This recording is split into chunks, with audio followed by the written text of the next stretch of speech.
Hola, hola. Welcome to Dímelo with me, Claudia Pagan, where I talk to people in the sports world about their jobs, passions, and challenges. We have fun, we get personal, and sometimes it feels like a therapy session, but don't worry, it's only good fun.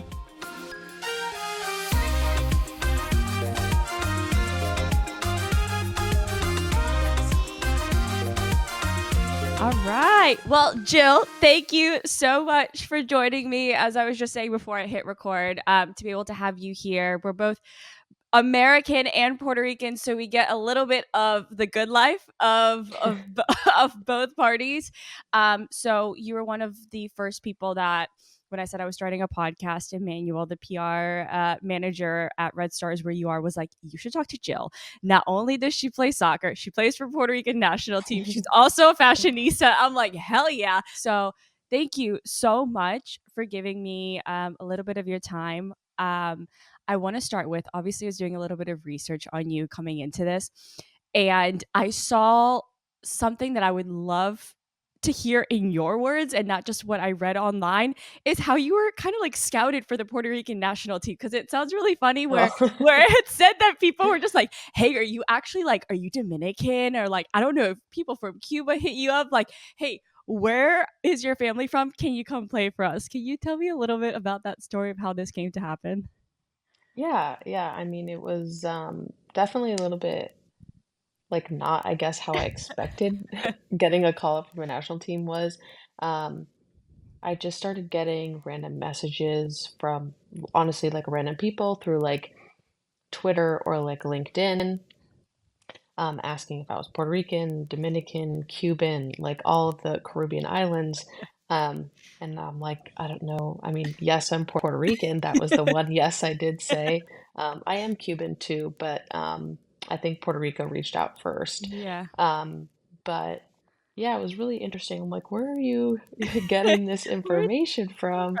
come But for like one of the people who reached out to me asking if I was Dominican, I guess found my dad's Facebook, which, like, I don't even think he has anymore. Um, and then I guess one of my dad's cousins is married to someone who's Dominican. from?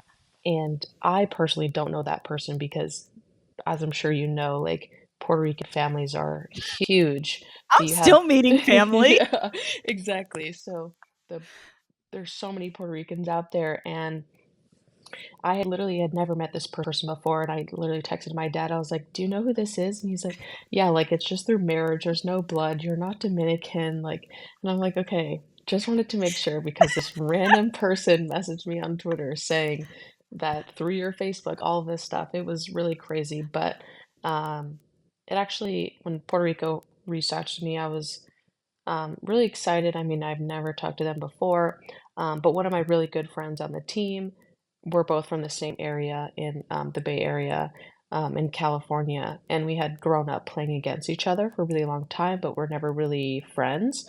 And I knew that she played for the Puerto Rican national team, but never really thought anything of it or anything like that. But now we actually get to play on the same team together, and we're really close. So I'm really happy to be playing with her, and now we're really great friends. So it's really nice. So it's through your dad's family that you're Puerto Rican? Yeah, he was born and raised in Puerto Rico, and he moved to California when he was 18.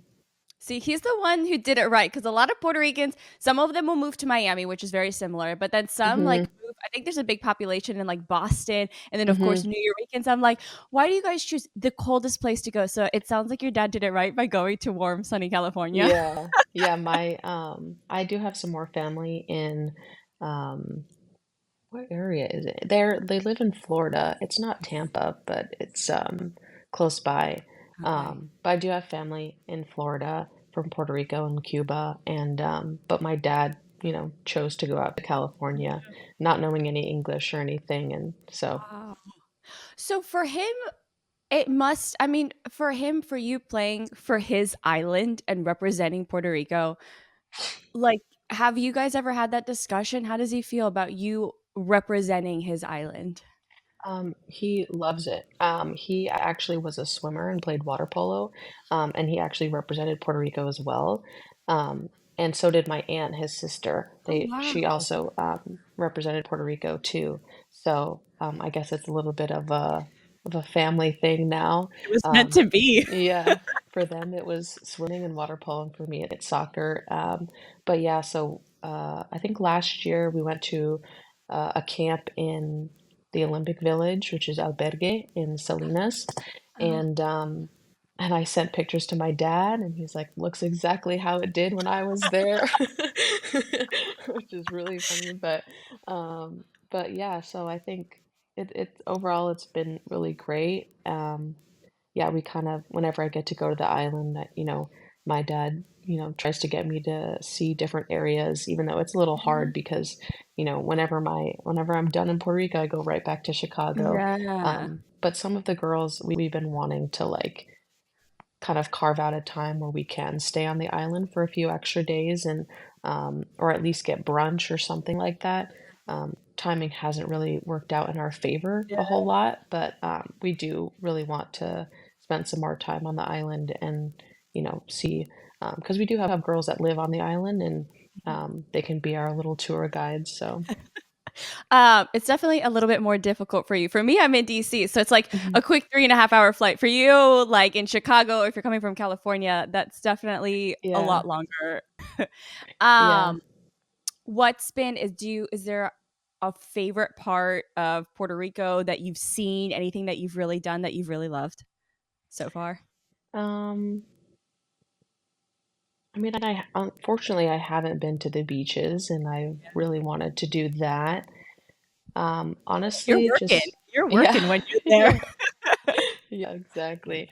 Um, but honestly, just kind of taking in the nature wherever we are has always been really nice. Like the views from basically any part of the island are amazing. So just um, being able to see the island and the mountains and the trees and the nature, the animals, you hear them all throughout the night, and then you find some like fruit stands every once in a while. We were in Mayaguez and there was one by our hotel, so we got to walk there. And obviously the food there is delicious.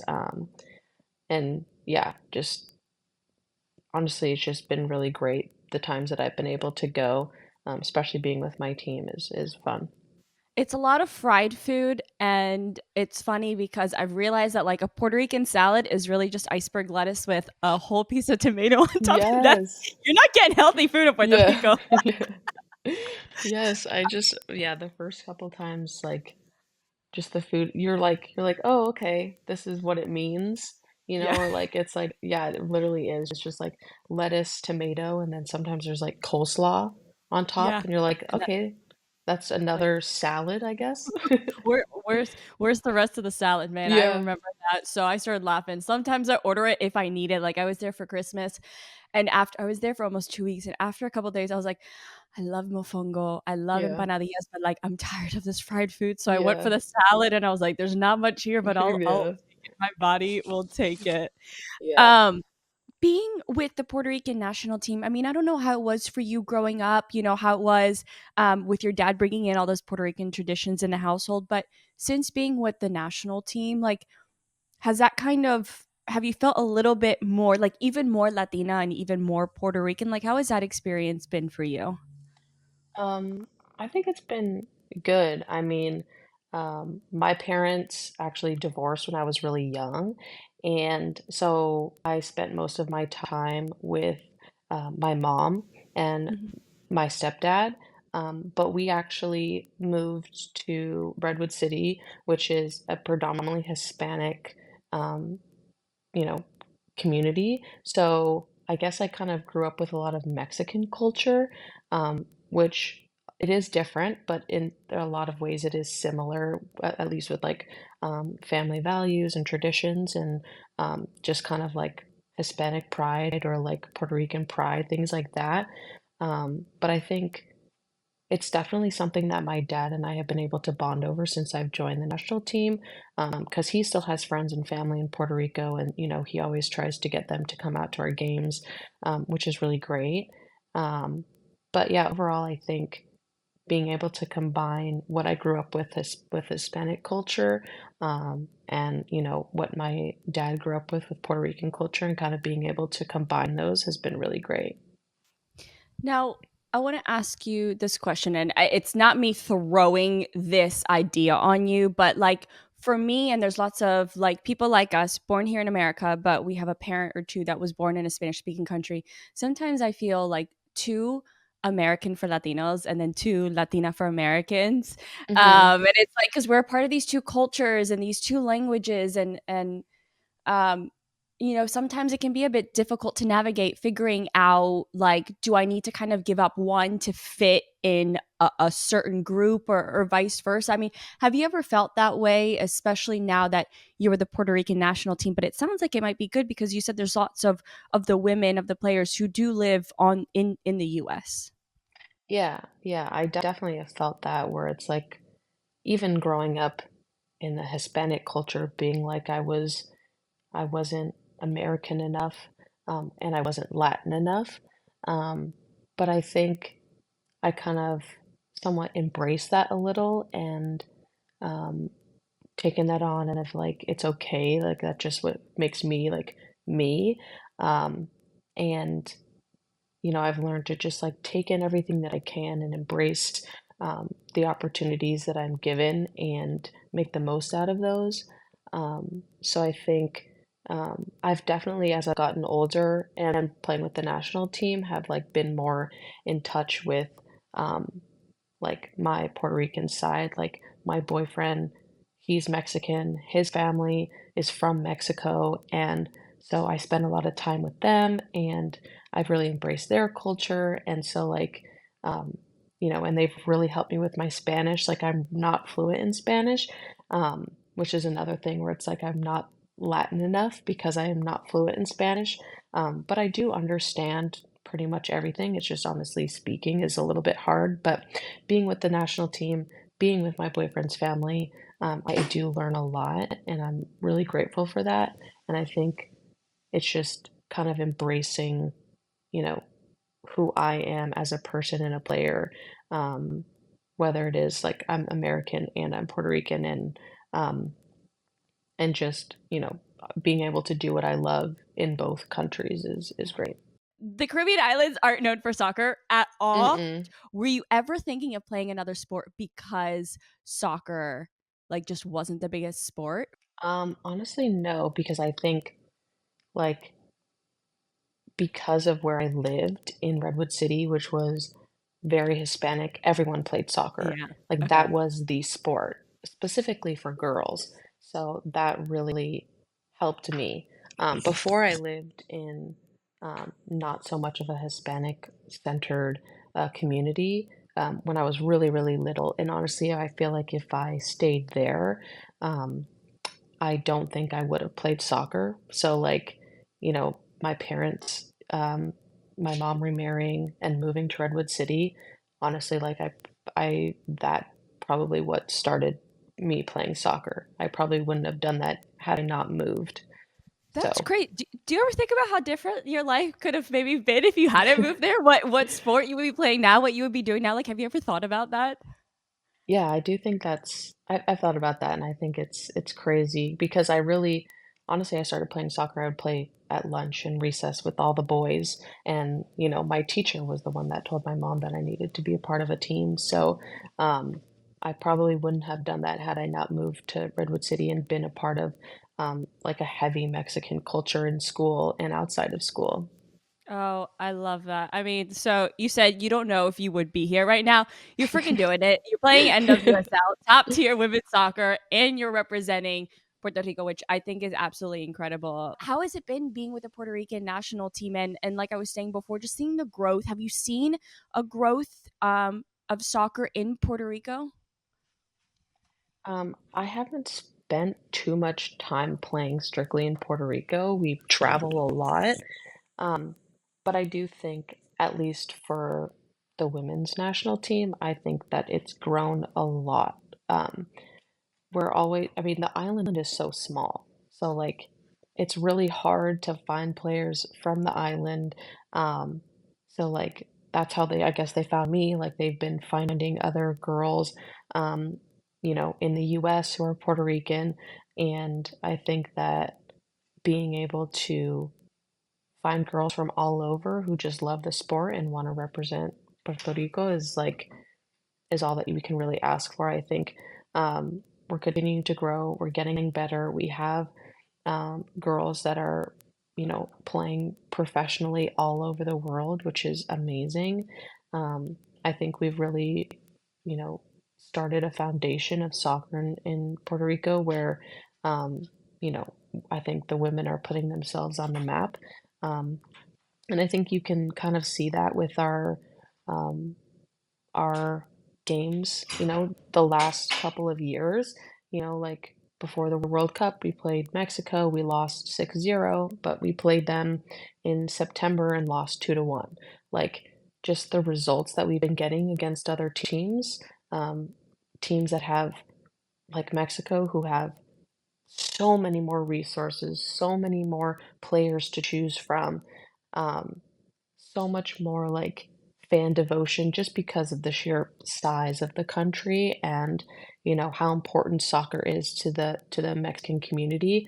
But I think that we're using that as fuel and we're growing and we're developing and we first started to focus on being the best in the Caribbean and we're going to keep growing from there. So I think that's why we're all super, super excited for what's coming because we've never been able to get as far as we are right now. And regardless of what the outcome is, we have we are always going to give everything we have, and we have so much to be proud for to at least have gotten to this moment. Do you ever kind of take a step back and think, like, you're playing such a big part in the growth of soccer on the island? Like, does that ever kind of hit you? Do you have you ever taken a step back to think of it, or are you just like busy living in the moment, and then maybe one day you'll be able to take a step back and actually like really think about it? Um, every once in a while, yeah, I do kind of think back to, maybe like my first camp with the national team and how that goes. And, um, a lot of us, a lot of us have like a saying where it's like, we're here for the vibes because the island's so small, we don't have a whole lot of resources. It's really about the girls and us coming together and doing something that we love. Um, but like, I also I look back and, I'm proud of all of that, but for me, like, I'm blessed to be in the NWSL and seeing, the resources that we do have at Chicago and things like that, and with that, I know that I have to push further for the things that we deserve as a national team, like, things like, just as simple as, like, we don't have the names on the back of our jerseys because can we afford it? I'm not sure, like, things like that. Um, so I think I'm always trying to, like, as we continue to get better and we're beating teams and we're making tournaments and things like that, like, the federation, for me, needs to push with us. It's like, okay, these girls are showing that they're committed and they're winning games and they're beating teams, like, they're scoring against Mexico, like, things like that. And it's like, okay, we need to give these girls the resources that they deserve to continue to be successful. So that's the lens that I kind of look at it as like I'm pushing for the next generation of like girls because I've already met some of them because like we're so small and we had games during the college season, so a lot of the college girls couldn't come. So we have high school girls playing with the full national team, which is kind of crazy. And so just trying to like build something for them as well as for the girls that are on the team or the girls that are no longer on the team. Um, because it obviously did start with them, and I think just um, pushing us as far as we can go is all that I can really ask for, and I'm going to keep pushing for that. But yeah, I mean, I'm just being able to see the talent in the young girls, I think is really great, and I think it's gonna propel the national team for sure. Hopefully, like when they get, maybe I will be able to play with them. But if not, like I think that overall it'll be in good hands coming in the future. In terms of women's growth overall across the world, but especially in the US because you're playing in NWSL, how have you seen the growth of that? And, some people say there's been a lot of growth, and there has been, because I feel like our generation is really the one that we've really seen I don't know if I would use the explosion of women's soccer, but a lot more talk, especially with, social media does so much. But I'm curious on your perspective on the growth of women's soccer all over, especially in the US, as a person who's been in the mix of it all. And do you think that it's been enough growth, or that there's still like a lot of work to be done? I think we've got gone very, very far. And I do agree with you. It has kind of been like an explosion where, the investment in, youth girls soccer has been, much more prevalent than it had been. Like for me growing up in club, like I didn't really think about playing professionally until probably I was in college. Like I knew I wanted to go to college and play soccer, but you know, growing up, it was really the WPS, and there, Yeah. it wasn't a huge league, and the players weren't really getting paid. Their housing, like was really low. Like there's so many things that have completely changed. Like just like what is it, 3, 4 years ago, housing wasn't guaranteed year round. Like and that's not that long ago, like luckily when I, started playing in the NWSL, like that was a requirement, but I think we've gone really far, and I think we do still have work to do to push it forward. And I think the great investment that is being put into women's soccer is really great. You see a lot of celebrities and Mhm. other sports stars investing in women's soccer because they see it. We have the money to have expansion teams and have immediate support and women from all over the world wanting to come to play in the NWSL is I feel like we've had the most international players this year that I have seen at least in the NWSL, which is really great. Um, so I'm really grateful, and but I do think that there's obviously still more work to be done. Um, like the first thing I guess could that comes to the top of my head would be pay. Like you know, a lot of the time we're paid, a normal wage, I guess. But if you compare us to any other professional athlete, it's like nothing. For somebody who's our full-time job, we don't have really time to take on another job Yeah. usually. Some people, including me, honestly, still live paycheck to paycheck in a big city like Chicago. Um, Although, yeah, I do get to do what I love, but it also, comes with a price for sure. Um, so I'm excited to see the growth of the NWSL. Like the salary cap has already gone up. Like, things are changing and people are pushing for change. So I'm really excited to see what else we can accomplish moving forward. Have there ever been any moments where I don't know, moments of doubt in yourself or in the career that you've chosen or anything like that, that you've kind of had to navigate your way out of that? Yeah, of course. I think um, playing at least for sure professionally, like do doubt yourself sometimes because everybody, like everyone where they're from or everyone where they went to college, they were like quote unquote the best player on their team.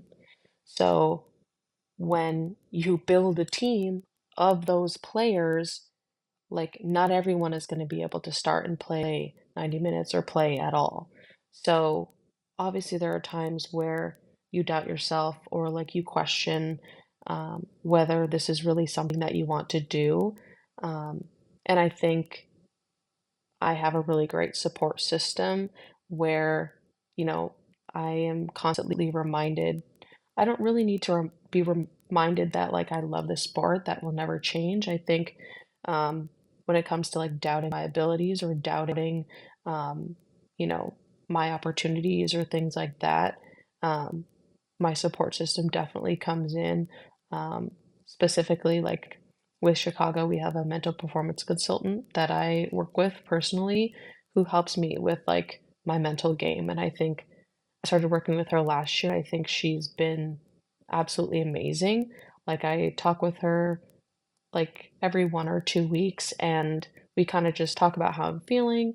Sometimes she'll like give me homework about like recently she had me um talk about like kind of like a pie chart of what is like the priorities in my life and how I want to balance it, how I'm balancing it now and how I want to balance it in the future.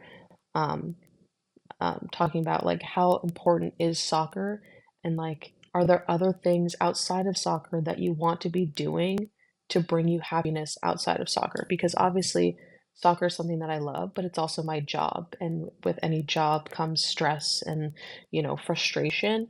And we both thought it was really important for me to have hobbies and to try and make more time for those. So that was something that we worked with and, talking about family and, my boyfriend, like he's a huge part of my life. And unfortunately we do long distance, which sucks. So It's totally that's something that we have to work through. Yeah.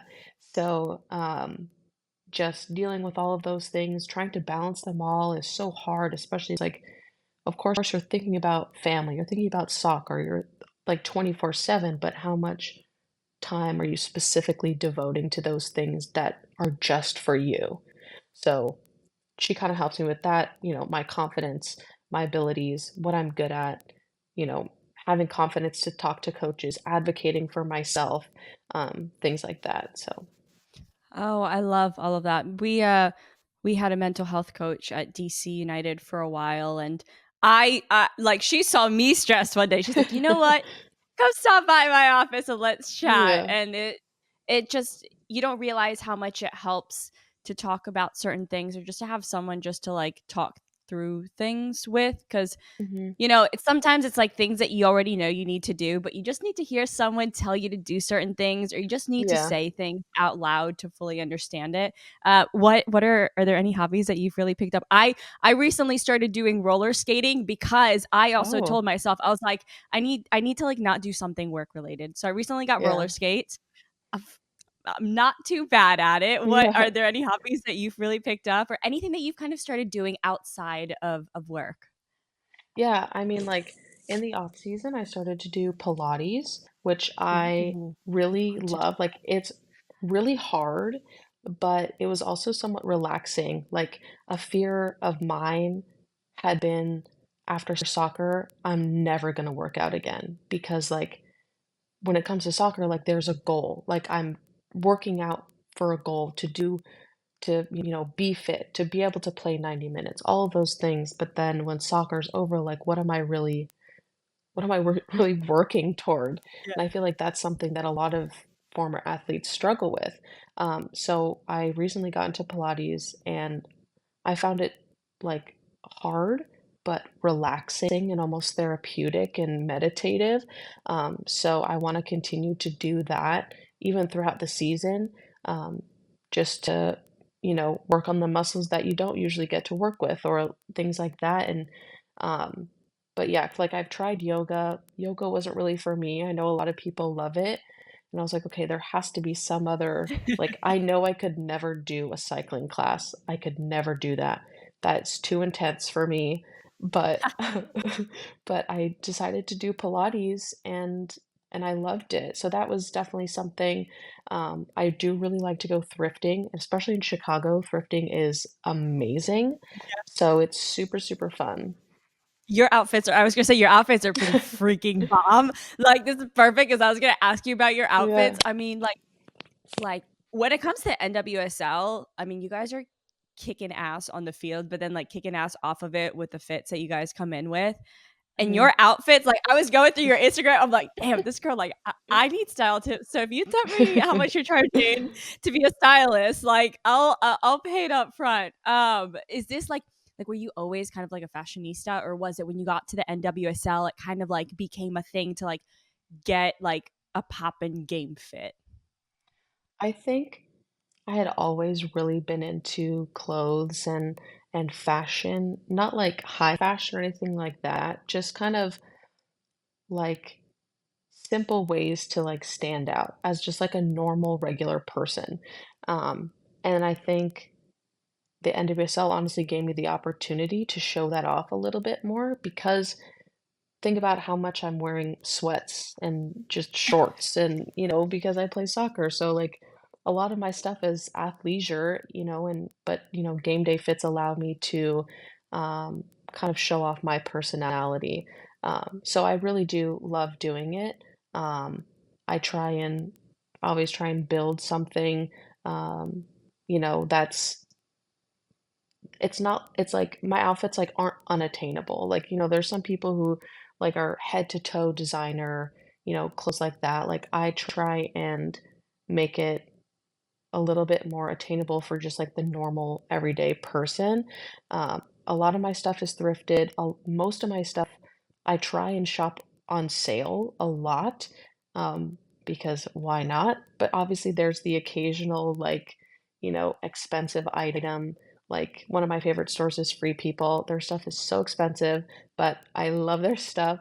They're really high quality, like, especially when, like, some of the stuff is like 100% cotton, which is like kind of rare in like fashion these days, Yeah. I feel Yeah.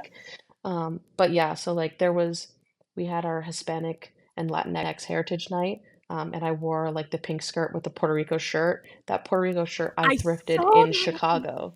I thrifted it in Chicago. It's a place called Primo's, and they have a bunch of like sports teams, countries, different types of stuff like that. So Primo's in Chicago is definitely a really good place to thrift. Yeah, I thrift at Village Discount Outlet. That stuff is so cheap. Goodwill.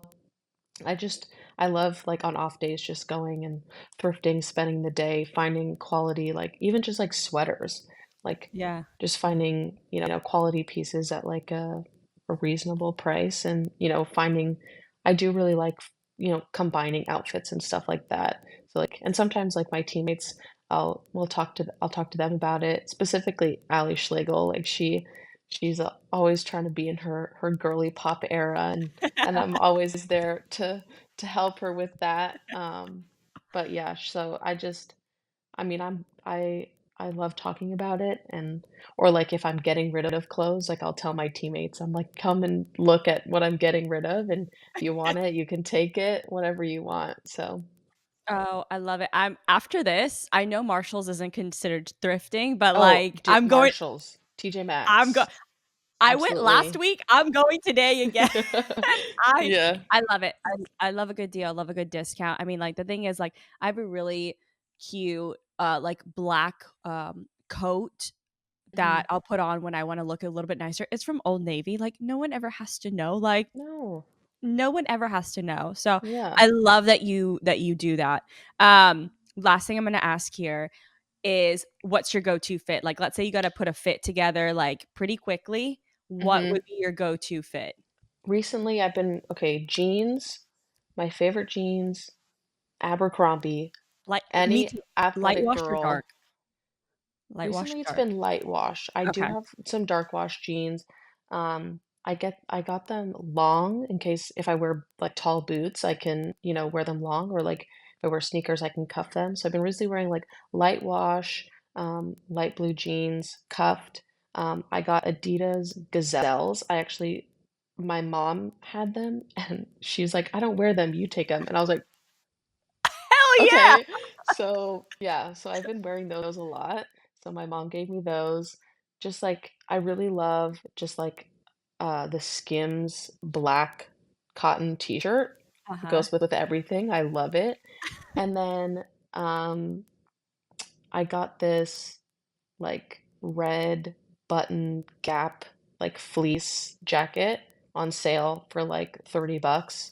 Love it. I don't really shop at Gap, but I mean, I should start because at least They their got sale some good section. stuff. Yeah, like it was like it's an extra large, but like it's so cute, especially if you're like layering in Chicago when it's cold. You can wear Mhm. a sweatshirt under, or you can have like an oversized look. You can roll the sleeves up a little to make it like a little bit more put together, or whatever. But that's been like my go-to for a little bit. If I'm just like something simple that's like functional, that's what I've been really liking so far.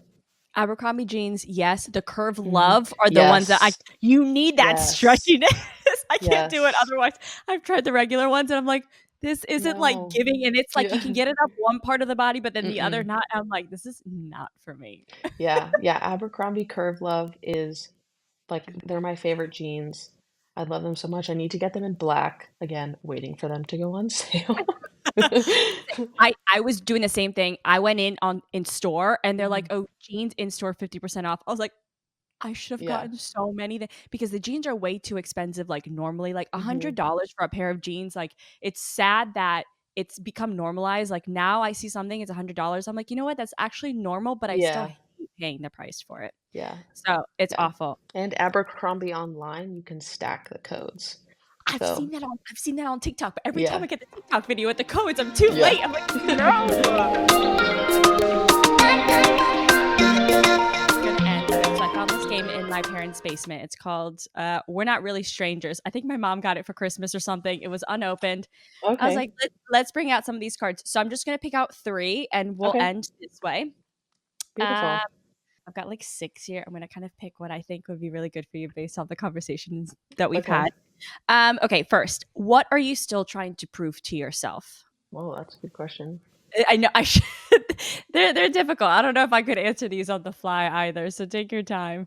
I'll edit out the Yeah. silences in between. I guess that I still have so much time.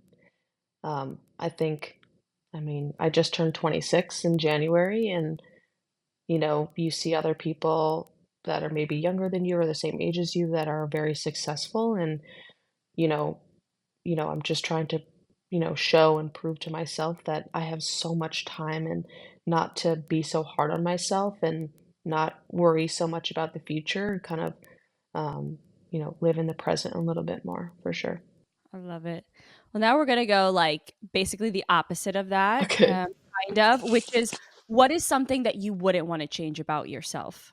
For anybody who, like, even knows just a little bit about me, you know that I am one of the, like, most organized and clean people that you'll ever meet, that I would never change about myself. So, Uh, that one for sure. offer offer up those services as well as fashion services because 'cause I'll take it. Like, Yeah. this looks nice and clean behind me, but you Mhm. don't see the amount of crap that I have, including my cat's toys. It looks like there's like, I have a child, but no, it's just my cat's toys. Like, I need your organization, very badly. Yeah. Alright, last one. What's been the best compliment that a stranger has ever given you? It doesn't have to be a stranger, it can just be anybody, but a compliment that's really resonated with you. I think when anyone, like, tells me that I have a really nice smile, that, always makes me feel good. I think, I've been with my boyfriend for almost 9 years, and, that was the first thing that he said that he noticed about me. Um, so, especially when it comes from him, but, when someone tells me that I have a nice smile is always really nice to hear, because I feel like that means that I'm smiling a lot or, like, laughing a lot, and I love to laugh, and, laughing makes you live longer, so, Yeah. yeah, so I'm just gonna keep on smiling and I laughing. love it.